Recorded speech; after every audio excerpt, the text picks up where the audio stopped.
Paddy Power stream all UK and Irish racing live on your mobile, tablet or PC. Unlike some other high street bookies, Paddy Power, you beauty! Well, a very warm welcome to the Racing Postcast. I'm Ed Quigley. I'm delighted to say I'm joined by the Racing Post betting editor Paul Keeley.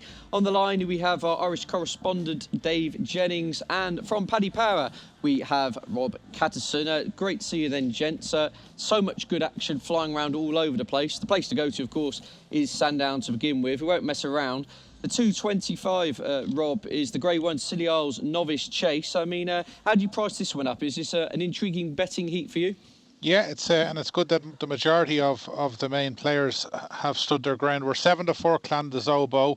It's 5-2 Top Notch. Le Parisian is a 7-2 shot. Baranalco's next at 5s, and then the outsider is Amor Alato at 14s. I suppose, Kills, early on in the week, it was a case of who was going to turn up.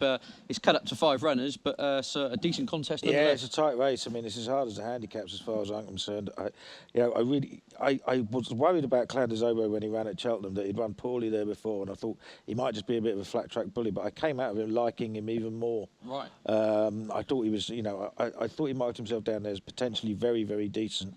He gets a little £3 weight allowance, which is going to help.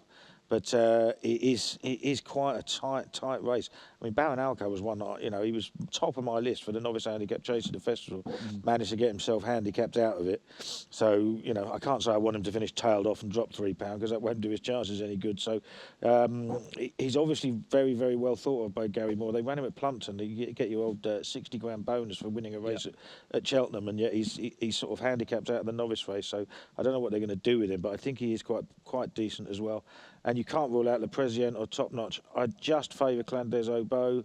He's favourite. It's a tight betting heat for me. It's not really much of a betting race. And DJ, is it a betting race for you? Yeah, as people probably know, I've been a long time part of the Clan des Obeaux fan club, and he's just still a big baby. That's the problem with Clan des Obeaux. Like, he's only had 3 runs over hurdles. At Cheltenham, that was only his 3rd run over fences. And we seen that Chepstow when he made his chasing debut. He just looked a bit raw, a bit green. He just isn't the finished article yet. At Newbury, he kind of looked the finished article, but it was a little bit deceptive because that race fell apart a little bit. I think he will end up being by far the best horse in this race. That's the one thing I do know. I think he's Paul Nicholls' most promising horse, and I think he's going to be a genuine Gold Cup contender in a few years' time. I think he'll probably win.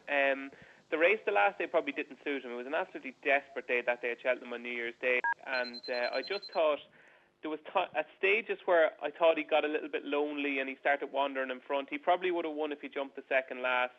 I think he's a better horse than Top Notch. I think the danger is Le Parisian, but I'm not sure if he just quite jumps well enough. I think he gets a bit low at his fences.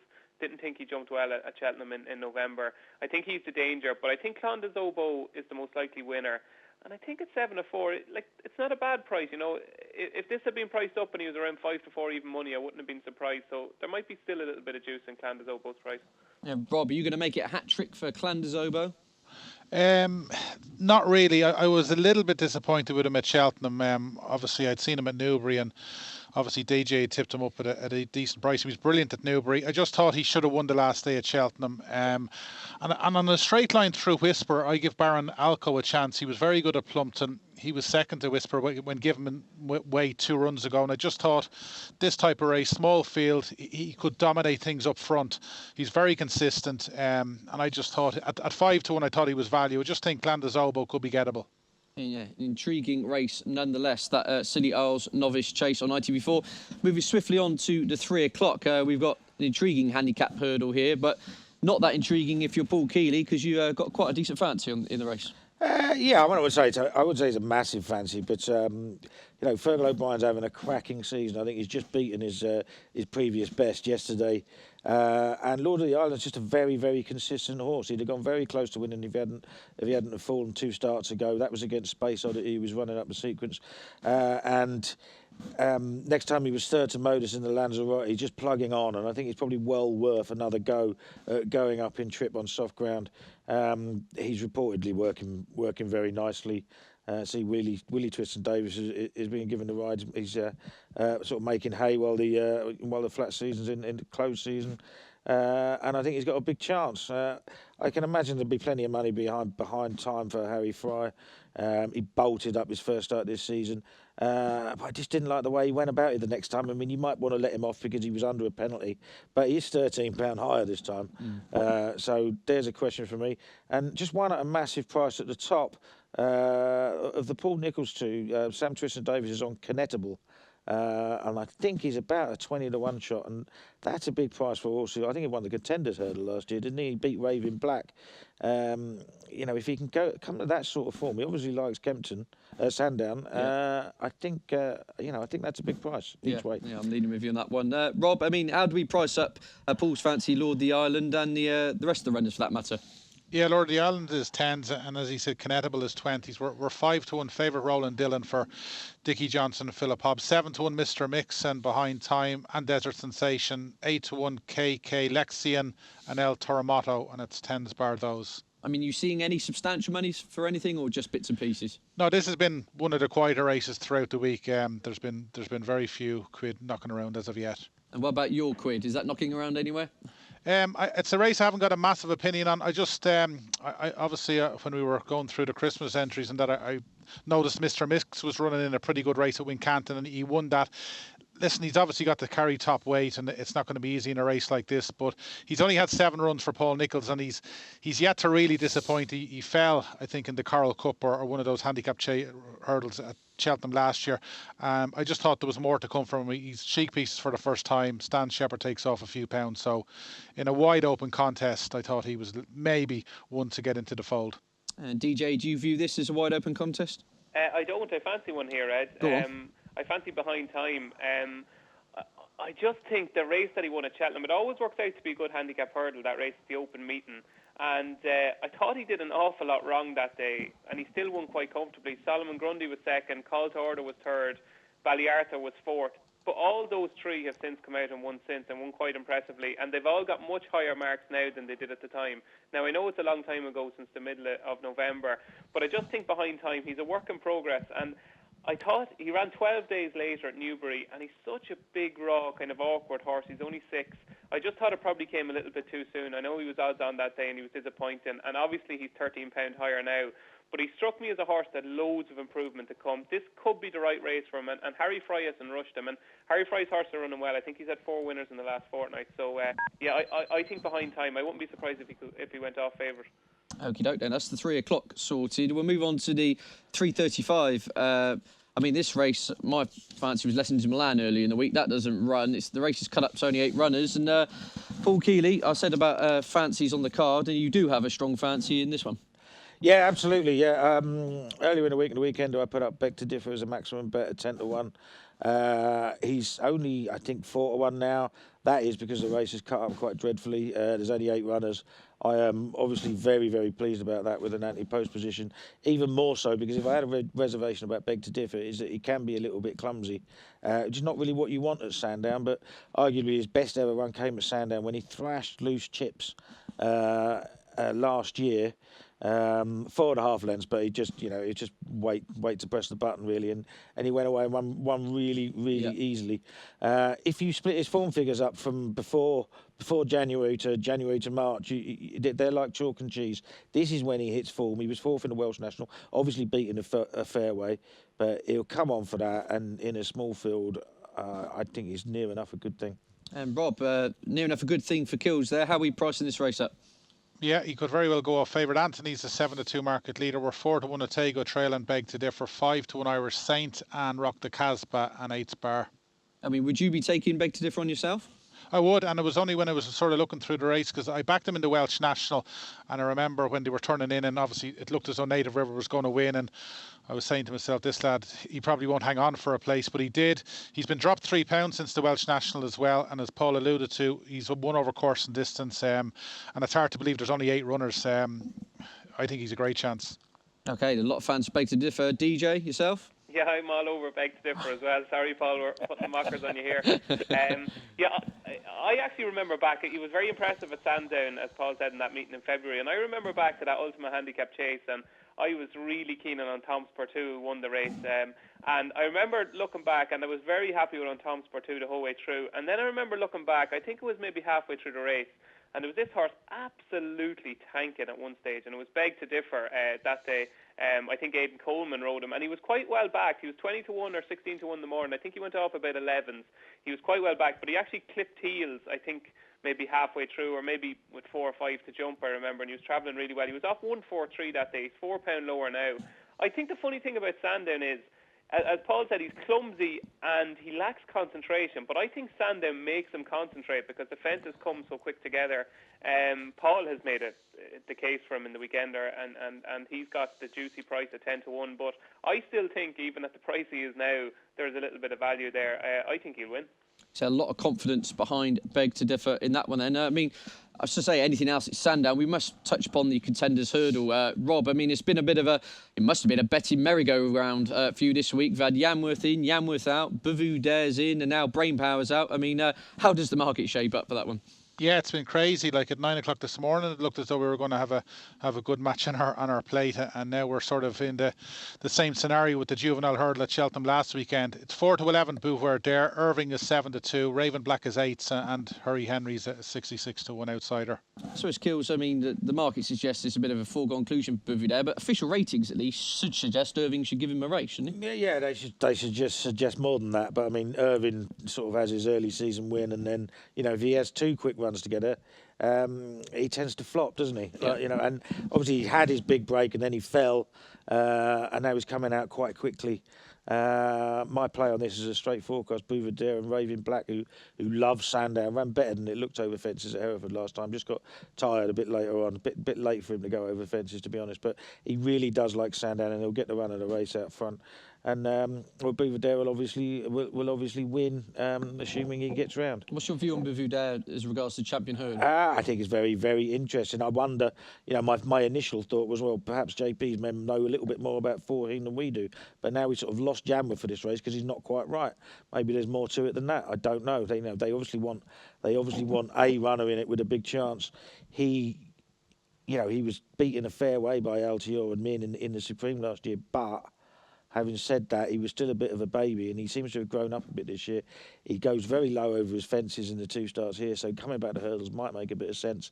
I can see him being a player if Irving doesn't get there fit and well. DJ, you got a view on the Contenders Hurdle or anything else at Sandown? If you're offering me a free bet now for the Champion Hurdle, I'd back Bouvoir Dare at 7s, to be honest, because as Paul said, I thought last year he wasn't the finished article at all, and even in the Supreme, he stayed on very strongly, made a mistake at the second last and was beaten 8 lengths by Altior, and then he came out and beat Petit Mouchoir. At the time, it didn't look that decent a form because Lamini flopped, and we were thinking, God, he only just about bet a 40-1 outsider, but that 40-1 outsider turned out to be Petit Mouchoir. So the form is quite strong, and that race worked out quite well. I think he's a very good horse, and I think at Warwick he just jumped too low. I didn't like him. I really liked him at Haydock when I couldn't see his jumping properly because of the fog. But at Warwick I didn't like his jumping. I thought he got too low. My God, he barely got 2 foot off the ground at the last. So he just strikes me as a hurdler, to be honest. I was hoping he could develop into a JLT type, but at the moment I think he looks like the Champion Hurdle winner. Okay, then coming up after the break, we'll be having a look at Musselburgh.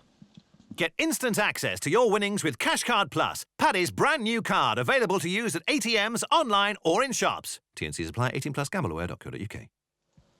You're listening to the Racing Postcast. We're going to have a look at the 2 races on ITV4 at Musselburgh now. Beginning in the 2:05 is the Edinburgh National Handicap Chase. We'll come to you first then, Keels. Your view on this one?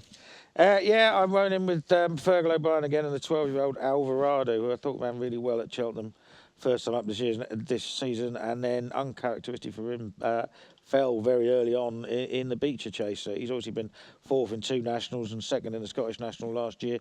He's got no chance whatsoever of getting into the Grand National unless he wins. I mean, that's obviously no guarantee that he is going to win. But I just think he's very, very reasonably handicapped. This is probably a considerably lower class staying race than he normally runs in, and there'll be no excuses. I hear Fergal O'Brien's slightly worried about whether he'll take to the track, being quite a sort of tight track, right. Musselburgh. But 4 mile 1 furlong, it's right up his alley. If he stays in contention in the straight, I think he'll go very close. And Rob, I thought this was a tricky one. When I was trying to price it up. How about yourself? How do you go for this? Yeah, betting suggests it's exactly what you thought. 4-1 just apart the top weight. It's 5-1, 5 in a row in Dancing Shadow. Alvarado is a 7-1 chance with Gonaldstown Cloud, and it's 10's bar. Would you be getting involved at all in this one? Yeah, it's pretty trappy. When I sort of started studying the race and I looked at Just a Par, I thought he'd probably need the run, and I was sort of looking for horses to maybe beat him. There doesn't look to be an awful lot of quality in depth, and the only horse I sort of came down to as a value price would be Gonaldstown Cloud. He's very ground dependent, and there's only 2 bad runs have been in pretty testing ground, and he's a really, really stout stayer. He's around 7-1 in a wide open, really competitive race. I thought he was a value bet. Indeed, yeah. Good you mentioned about the weather there, because looking at the weather forecast, it was like a lot of the rain could be arriving Saturday night, so that avoids the track. Then that one should have a good shout. DJ, yourself? No, absolutely horrible race. I couldn't care less what wins it, and I probably won't even watch it. Safia De Roe's not running, you know. You can't. Yeah, I started going through it, and I got Just a Par, okay, Beeves, then 5 in a row, Alvarado, and by the time I got to Suncloud, I said, I don't even want to waste time even studying this race. I just hate it. Won't back Anton, probably won't watch it. No interest. Brilliant. Thanks for all that spring cheer then. Miserable kid. Let's move swiftly on to the 3:15, the Scottish County Hurdle. Intriguing race this one then, Kills? Yeah, it's intriguing enough. I mean, everyone's going to go for this Drumcliff again because he keeps getting back because he was really unlucky at Kempton because he made a mistake, so he's going to be a short price. I always have in my head that horses that are unlucky tend to carry on being unlucky, so I'll probably take him on. This Dominada just keeps running well, gets on very well with Megan Carberry, coming back down in trip, having won very, very easily here last time, but one here on the flat as well. I think it'd go well. And the top one, Optimus Prime, second in a good race at the start of the season that has worked out very well. It'll be one of those two. Haven't quite decided yet. Right, okay. And you price this one up then, Rob? Yeah, we have Drumcliff's 5-2. I'd say he'll be shorter come 3:15. 5-1 Diego de Charmilla and Dominada 6's bar. But this is a favourite I'd say will be struggling to get beat. And DJ, you going to get the favourite beat? Another race I'm not too keen on. I'm wondering, what price is London Prize, Rob? London Prize is 16s. 16s. That sounds like a big price to me now, because I think he's the type of horse that'll run better in a better race. He's a little bit clumsy, and while he's won 4 times, he doesn't look the most straightforward, to be honest with you. Even his maiden hurdle form at Down Royal doesn't look too bad now behind Bellamy de Savola when they come over for that November meeting. 16 sounds like a big price to me about London Prize now. Right, then, gents, we're going to move on to the rest of the action elsewhere. There's so much to get through. I mean, DJ, I know you were harping on before we came on air. I was going to ask you, is there anything else you fancy elsewhere? And I think the answer from you will be yes. Yeah, there is, and I strongly fancy this now. It's kind of obvious, but I have a couple of theories on it. Callet Mad in the 2:45 at Wetherby, the Toten Novices Chase. I think he could be a star. I really do. He's 33-1 for the RSA, and I certainly wouldn't put anybody off backing him at that price. He's only come from France. He's only had 3 runs for Nigel Twiston-Davis. I liked him the first day at Newcastle when he won a novice handicap chase at the end of November. I liked him that day because he kind of made a couple of mistakes, but he kept coming back on it.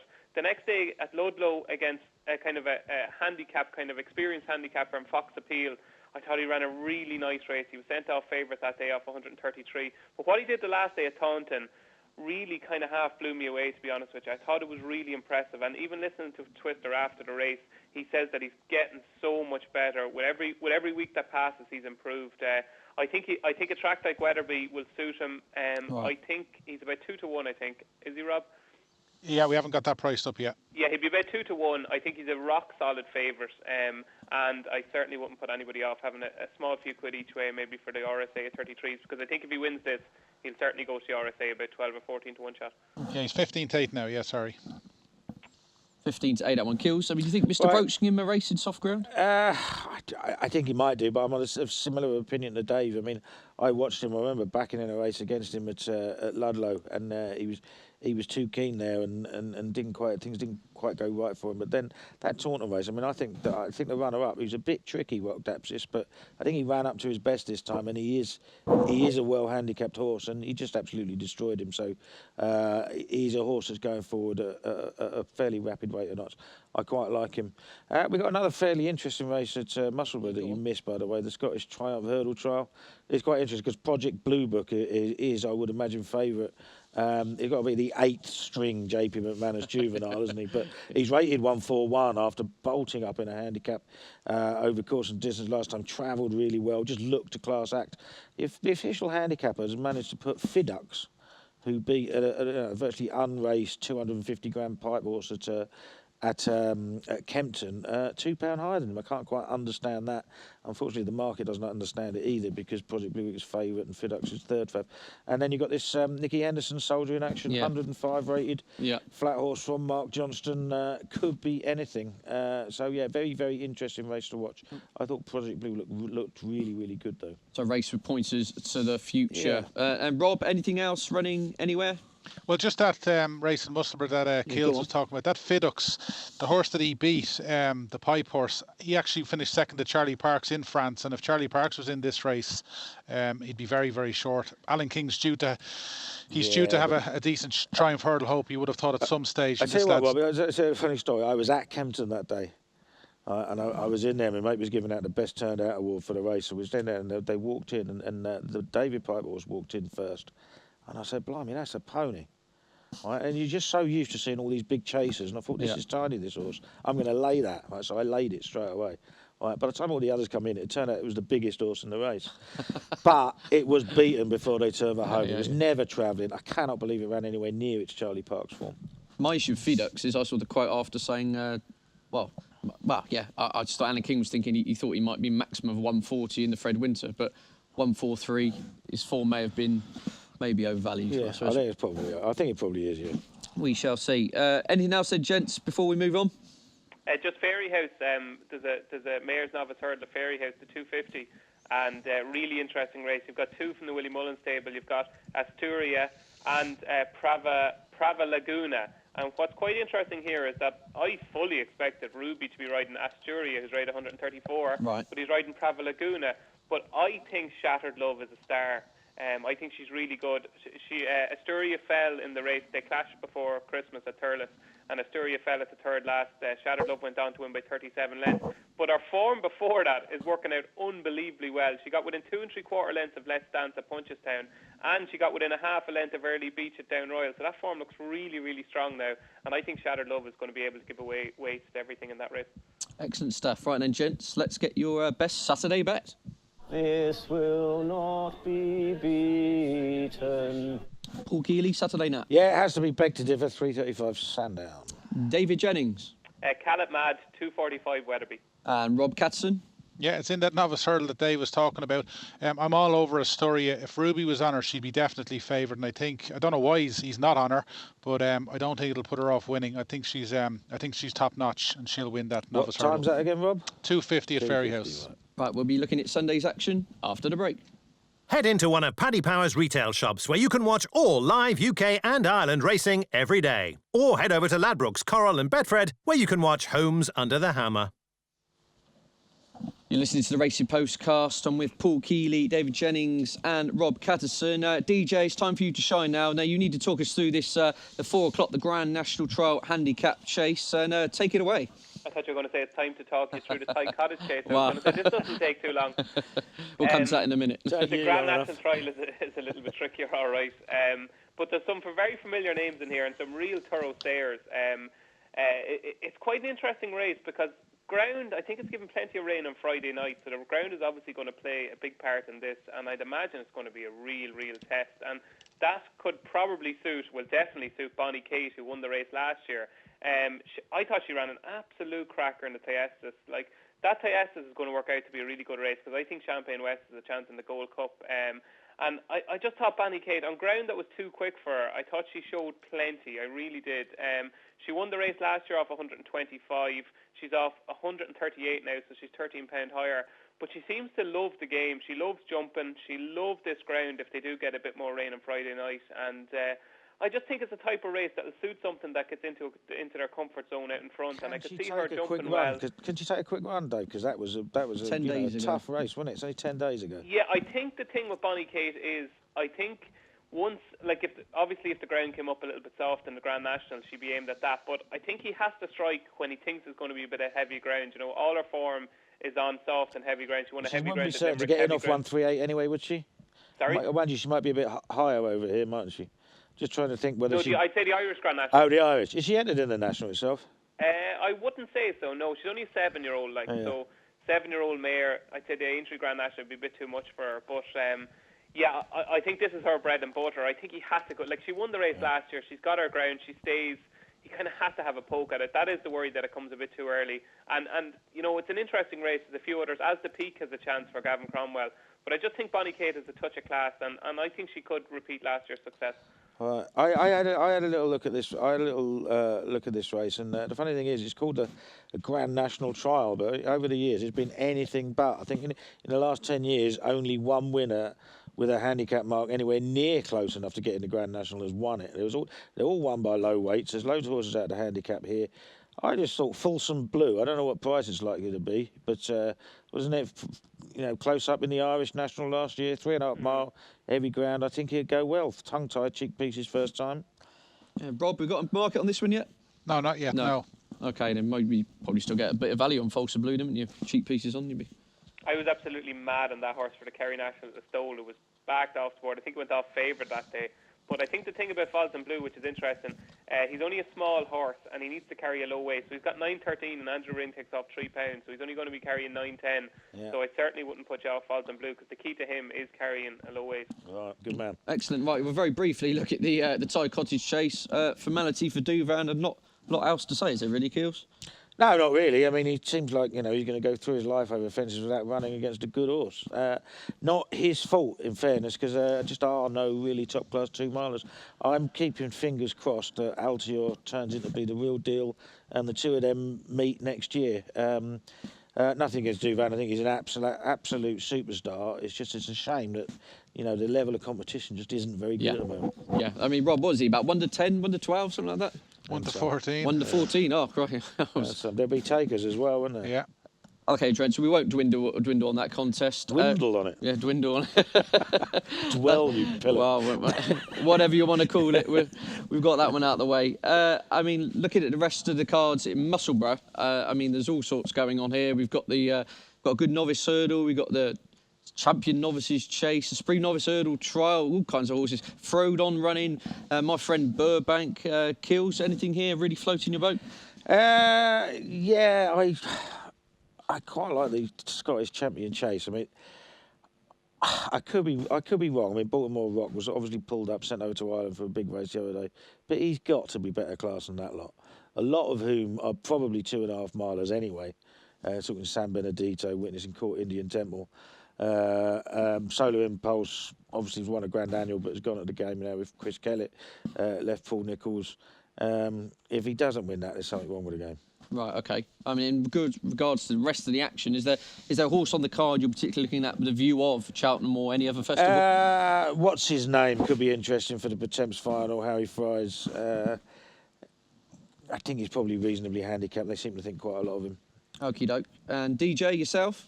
I suppose the most interesting race on Sunday is probably the first race at Punchestown. Go on. It's the listed novice hurdle. You've got Chillis Emery, who I think is third favourite for the Supreme. Yeah. For Willie Mullins, won a maiden hurdle at Navan in December. It was quite impressive that day. But you know what? I think he could be worth taking on. I'm just not convinced by him. I know he beat Joey Sasson. The form has worked out reasonably well. I just thought it was a case of, we have to find a Willie Mullins horse that's going to go for the Supreme and is going to be sent off favourite for the Supreme. Right. And I think that's why he was priced up single figures in the last couple of weeks before Mellon obviously ran on Sunday. Look, he could be very good, but I think Mick Jazz, as I said already, is very good. And, he's finished third in the handicap hurdle already this season in a really 100-ground handicap hurdle at Fairyhouse. He's rated 134. Silius Emery will have to be pretty good to beat him, and Mick Jazz could be a bit of a price. So, yeah, I'm going to side with Mick Jazz in that 130. Rob, yourself, anything on the Sunday action you're getting involved in? Yeah, first 2 races punches down. That novice hurdle, I'd agree with Dave. I think Silos Emery could be worth taking on. There's 2 good mares in that race as well. Henry de Bromhead has got Montana Bell, and Willie's also got Camellia de Cotte, so he'll have to possibly be the real deal to win that. I'd take an each way stab at Montana Bell if she was a price. And in the Pertemps qualifier, William Mullins should have had a winner at Christmas in Isle of Hope and Dreams, and he was possibly one of the unluckiest losers over Christmas. Danny Mullins is on board. He's 9-10. They've obviously got the Crafty Butcher in there who'll be favoured, but I think Isle of Hope and Dreams, Willie's other one, is the winner here. Right down at the bottom, and I'd say they'll want to wrong that, or to right that wrong from Christmas. Excellent stuff. Bit of value on that one. And Kills, anything else? No, I think that's it for me. Let's wrap it up then. Right, I just thought Burbank was interested in the opener. I see he's a big price for the Neptune. It's his only entry at the Cheltenham Festival. If he won that in good style, he may shorten subsequently. But anyway then, gents, it's been a pleasure. Thanks for joining me, and thanks for listening. And join us again on Monday when Sam Twister-Davis will join us for a look back at the weekend action. Check out Paddy Power's new and exclusive Cash Card Plus, available to use online, at ATMs, or even down the local. Paddy Power, you beauty.